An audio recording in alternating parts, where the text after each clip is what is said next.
સવારમાં 8 વાગ્યામાં હું ગાડી લઈને નીકળી ગયો છું. ઘરવાળાએ એમ કીધું મારું કામ કરી આપ, માતાજીની ચૂંદડી લેવા જવાનું છે. માતાજીનું કામ બહુ સરસ છે, કાંઈ વાંધો નહીં. પણ જ્યારે રસ્તામાં જાઉં છું ને ત્યાં એ જગ્યાએ હું પહોંચું છું અને શું જોઉં છું, દુકાન તો બંધ છે લલિતભાઈની. હવે લલિતભાઈને કંઈ ફોન કરીને જગાડે તો નહીં. પછી આપણે ગાડી સીધી લીધી યુટર્ન અને ત્યારબાદ આપણે ધીમી ગતિએ આપણે પહોંચી ગયા આપણી ઓફિસે. ભાઈ સવારમાં લોકો નાસ્તો કરતા જોતા હતા ને, મને પણ મોઢામાંથી લાળ પડી જતી હતી. પછી શું કર્યું, આપણે સીધા પહોંચી ગયા ઓફિસ બાજુ અને ધીમી ગતિએ આપણે ગાડી ચલાવી અને આપણે સીધા પહોંચ્યા ઓફિસે. પછી દરવાજો હતો લોક અને દરવાજાને ખોલીને આપણે સીધા ઢબક દઈને અંદર. અને ઓફિસનો બેસ્ટ પાર્ટ શું ખબર, આ મારા ઓફિસની ચાવીઓ અહીંયા છુપાડું છું, સંતાડું છું. પછી તાળું ખોલ્યું, એક હાથે મોબાઈલ ને એક હાથમાં તાળું. ક્યારેય ટ્રાય નથી કરી અને ઓપન સીધું. અને આ આપણી દુનિયા, ભાઈ મારી દુનિયા તો આ જ છે. તો પછી આપણે સીધા આવી ગયા અહીંયા ઓફિસે.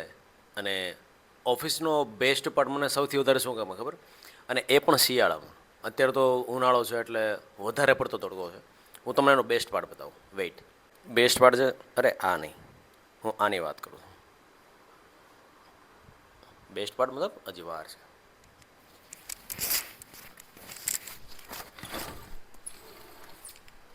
જો આ બેસ્ટ પાર્ટ આડ છે, કેમ કે જેવું હું વિન્ડો ઓપન કરું ને એટલે મને આ જે સીન છે ને બહુ જ ગમે છે. પણ અત્યારે ઉનાળો છે એટલે તડકો બહુ જ છે. એટલે હું શું કરું કે બને ત્યાં સુધી છે ને આ પડદો ઓફ જ રાખી દઉં છું, એટલે બંધ કરી દઉં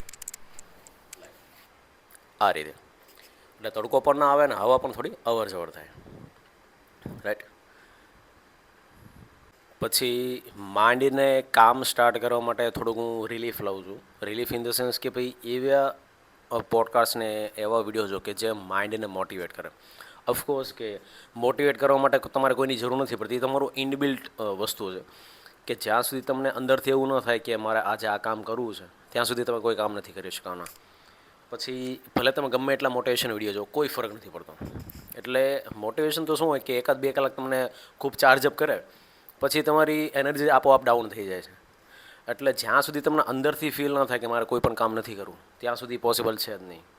અને એ જ વસ્તુ તમને લોંગ સમય સુધી ટકાવી રાખે અને જાળવી રાખે છે. એટલે જો કહેવાય ને કે ભાઈ રોકેટને પૃથ્વીની બહાર મોકલવા માટે એનું જે થ્રસ્ટ વધારે જરૂર છે, કે ધક્કો મારવો જરૂર છે, બૂસ્ટ જે આપણી ભાષામાં બૂસ્ટ કહેવાય, કે એને ધક્કો મારવો જરૂરી છે જેથી પૃથ્વીની બહાર પહોંચી શકે. હવે એ વસ્તુ ક્યારે રાખે, જ્યારે તમારી પાસે ઇનબિલ્ટ હોય ત્યારે, રાઈટ. તો બસ આજનો વ્લોગ આ હતો. મળીએ પછી નેક્સ્ટ વ્લોગમાં. જય શ્રી કૃષ્ણ.